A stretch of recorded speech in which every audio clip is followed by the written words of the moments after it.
जय मसीह की आप सबको। क्या आपने कभी सोचा है क्या मेरे लिए यीशु से प्रार्थना करना उचित है या पवित्र आत्मा से, या क्या सारी प्रार्थनाएं केवल परमेश्वर पिता से ही करनी चाहिए? बहुत से मसीह इस सवाल पर सोचते हैं। आज के इस वीडियो में मैं आपको 3 सरल सिद्धांत बताने वाला हूं जो आपकी इस उलझन को स्पष्ट कर देंगे। सबसे पहला है, each member of Trinity is a person. त्रिएक के प्रत्येक सदस्य एक व्यक्ति है। बाइबल कहती है कि परमेश्वर एक है पर 3 व्यक्तियों में प्रकट हुए हैं, पिता, पुत्र और पवित्र आत्मा। हर सदस्य एक व्यक्ति है, कोई वस्तु या शक्ति नहीं।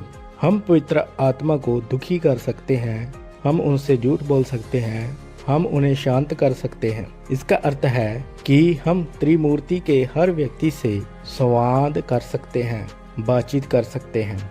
बाइबल में लोगों ने सीधे यीशु से बात की, पिता से प्रार्थना की और आत्मा से सहायता मांगी। तो ये उचित है कि हम भी अपने अनुभव और विषय के अनुसार प्रार्थना करें, कभी पुत्र से, कभी पिता से, कभी आत्मा से। और दूसरा सिद्धांत ये है, address each person according to their job.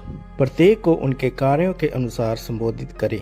एक उदाहरण देखें, अगर आप बाइबल पढ़ रहे हैं और उस हिस्से पर पहुंचते हैं जहां यीशु ने आपके लिए क्रूस पर अपनी जान दी, तब ये बिल्कुल उचित है कहना, प्रभु यीशु मेरे पापों के लिए मरने के लिए धन्यवाद। ये पिता नहीं पुत्र का कार्य था। या जब आप किसी परीक्षा में संघर्ष कर रहे हैं, तब उचित है कहना, पवित्र आत्मा मुझे शक्ति दो इस प्रलोभन पर विजय पाने की, क्योंकि पवित्र आत्मा ही हमें समझ, सामर्थ और मार्गदर्शन देते हैं। त्रिवेय को ऐसे समझे जैसे एक साझा इनबॉक्स हो। आपकी प्रार्थना जिस सदस्य के लिए है वह उसे प्राप्त कर लेता है, और अगर आपसे कोई भ्रम भी हो जाए तो परमेश्वर की बुद्धि उससे बेहतर हर चीज को निर्देशित कर देती है। तीसरा सिद्धांत ये है, न्यू टेस्टामेंट प्रेयर पैटर्न, नया नियम का प्रार्थना पैटर्न। यीशु ने कहा, तुम इस प्रकार प्रार्थना करो, हे हमारे पिता जो स्वर्ग में है। तो सामान्य रूप से प्रार्थनाएं पिता की ओर पुत्र के माध्यम से और पवित्र आत्मा के द्वारा की जाती है। इसका अर्थ